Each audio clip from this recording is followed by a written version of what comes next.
Hi, it's Ken Wilshire, Born Again Ex-Con. Yeah, I just wanted to make a video about meeting the devil face to face. The reason I want to make this video is if anyone has any doubts about the existence of the devil, Lucifer, the devil, Satan, Belial, Beelzebub, whatever you want to call him, like I did before I had this experience. And I will say it happened a few months before I was born again. So God allowed it to happen for a reason. And it may be because He wants me to pass this information along. So I just feel like anything that's happened to me in the spiritual realm have anything to do with Jesus and or, Satan, that I'm sure God wants me to share it. So that's what I'm doing. Okay, this happened in, this would have been 1994, probably the beginning of 1994. I went out to San Clemente, California in January of 94, right after the earthquake, the Northridge earthquake in LA. I remember that. And my girlfriend was living in Mission Viejo, which is right up the freeway from San Clemente. But anyway, so he was about 3 years old. My son was about 3 years old. So I was going out there to see him. And I was on parole, but I just left, absconded, and was strung out, and mainly on alcohol and crack in Kansas City. A little bit of speed here and there, but boy, when I got out to California, man, it was Speed City, man. A lot of it, and a lot of good, potent, good quality speed. So anyway, nothing like Kansas City. So anyway, my girlfriend says something about, oh yeah, I can get some. And so that's how it started with me out there. And so she went to meet this guy, her dealer in Laguna Beach, which is right up the highway from Mission Viejo, and a few miles. And so she said, "Yeah, oh yeah, he's cool, man. His name's DeV, and he's cool." I didn't think anything about the name or anything, So and then, yeah, he's a reggae. He's the lead singer of a reggae band, and oh man, he's cool, man. He's always talking about Jesus, man, and the Bible and everything. And I said, oh boy, that's okay. Whatever, man. Seemed kind of strange, a drug dealer, but he's always talking about Jesus. But I was like, okay, whatever. Just bring back the dope, man. That's all I want. So anyway, so she came back with it, we started smoking a little bit on tin foil, in a straw. And that's how I started doing it, And it was the strangest thing. I'm kind of getting off subject here, but I just wanted to make this point. Started smoking some with her one night in January on some tinfoil. And I swear, man, it was the strangest thing. 6 months went by. I know it's hard to believe, man. It's hard to believe when it happened to me, but 6 months went by. It was just like I was in a blackout. It was just like I lost consciousness for 6 months. 6 months went by. Next thing you know, man, I'm in a hotel room with a needle in my arm going, and I came out of it, and I said to myself, man, I got to get off this stuff, man. I'm going to die. That's how the devil put me in a trick bag, cinched it up, and was getting ready to throw it off into hell, man. And Jesus saved me just a few short months after I realized I had that, when I realized that I was going to die. But anyway, going back to that night in January. So anyway, she started going up there and getting it from him. Then he came down to our apartment, and I met him and that sort of thing. I got his phone number from him and that sort of thing. So one day I was at the bus stop going somewhere, and I met this girl. Real good looking girl, man. And I wasn't saved, man. I didn't have any morals. So I was thinking, boy, I'm gonna call DeVee, get some speed. Me and her is gonna have sex. That's what I was thinking, And so anyway, I called DeVee up, and he said, "Oh yeah, I'll be right down there, man. Just So I said, "All right." So he came, picked us up, and first thing he says to me, he says, "I'm getting her first, man." I said, "Man, I don't care about that, man. I just need to get high, man." So anyway, okay, well, let's go back up to my place, and I'll take care of you. And I said, "All right." So I gave him $60, for a package, So anyway, we get up there. Make a long story short, we get up to his place, and this is the first time I'd been to his place. He's got a real nice condominium in Laguna Beach, and he was he had every drug known to man in this, selling every drug known to man: heroin, speed, cocaine, crack, pills, weed. I mean, just anything you wanted, he had it. And I didn't realize, but this is a big satanic town, man. Anyway, I'll get into that later. So anyway, I'm gonna stay on track. So anyway, so he said, "Hey, grab you a beer, man, and have a seat, man. I'll be right with you." I said, "All right, cool." So they go in the back room, So I'm sitting there, man. I had one beer, So then I said, okay. So I had another beer, and I'm waiting for him to come out of there. I figured, he's probably in there having sex with her. I didn't know, man. Well, she was a dancer, so it was like, probably most dancers are prostitutes too. So anyway, so I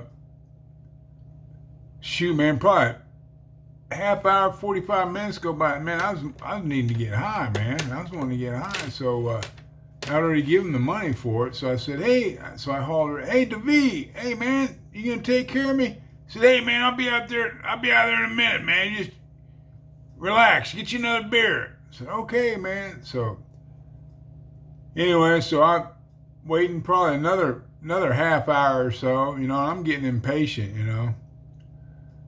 So I said, "Hey, DeVee," and I was sitting on a bar stool with a beer in my hand, You know how a bar stool, you're kind of just sitting, like this. And so anyway, so about 5 minutes later, man, he comes walking out, and I see him, and looks like he's got a package in his hand. So I thought he was going to come up and give me the dope, So he walks up to me, man, wham! Boy, hits me right in the solar plexus, man.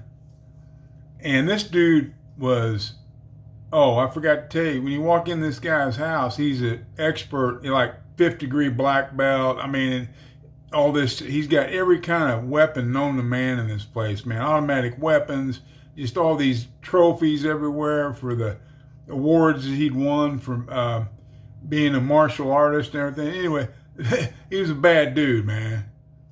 So anyway, his name was DeVee, and he's from the Caribbean, and so he talked, with an accent, And so Man, I immediately dropped to the floor, and I thought I was going to die, man. I mean, it almost knocked me out.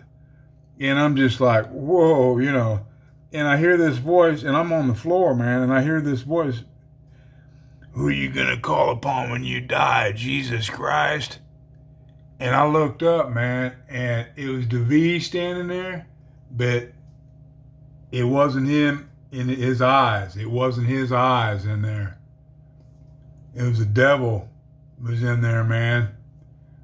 And I just said, yeah, because I was thinking he's going to kill me, man. So I was trying to say, yeah, Jesus, man.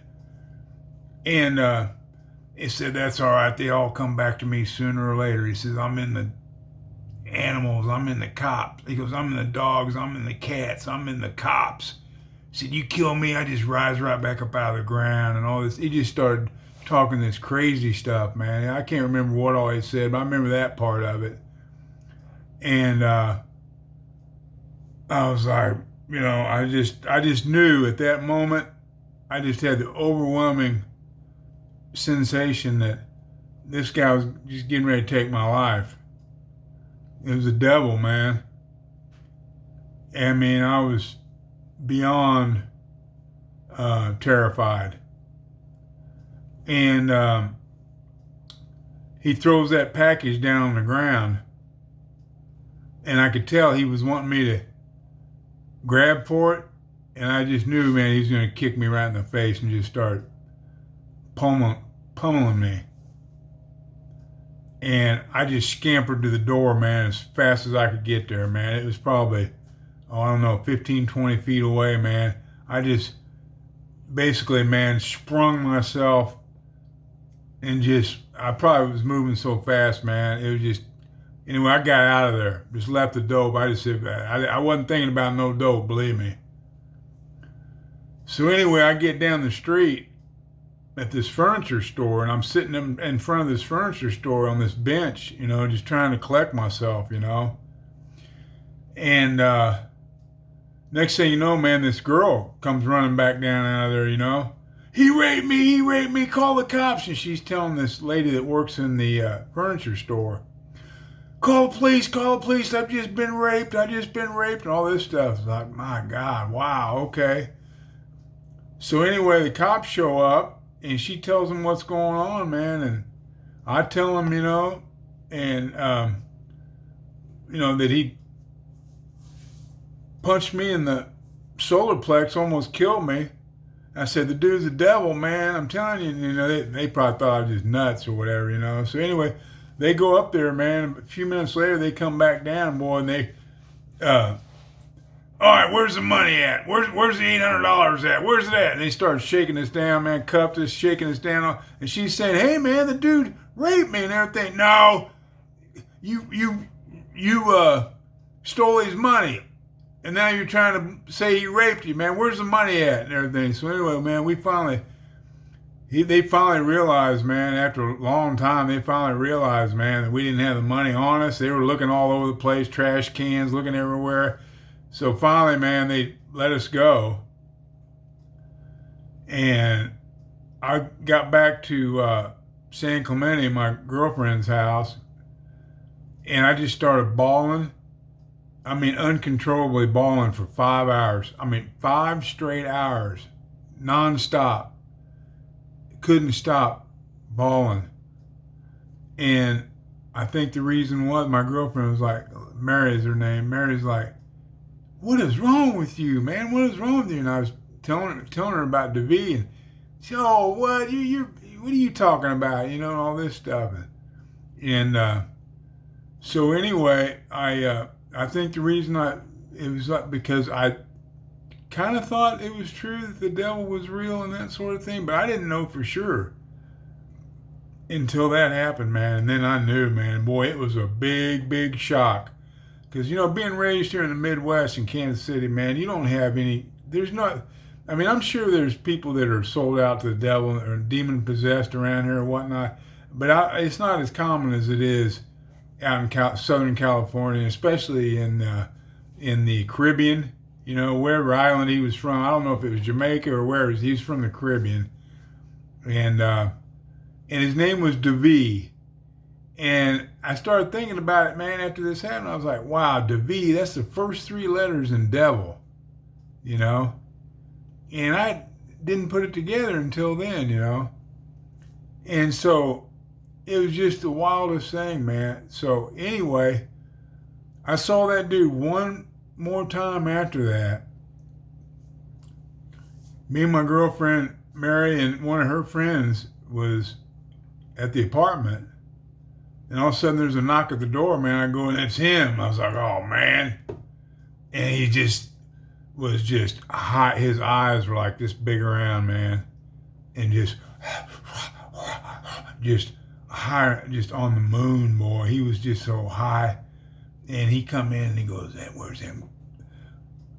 Come on. Where's them women at, man? I'm dripping. I don't know. I said, hey, man, you got... No, you can't come in here. Anyway, he got Patty, her name, Patty, got her hemmed up in the closet, man. And I said, hey. I started making a big fuss. And finally he took off, man. I guess he's afraid I was going to call the police or whatever.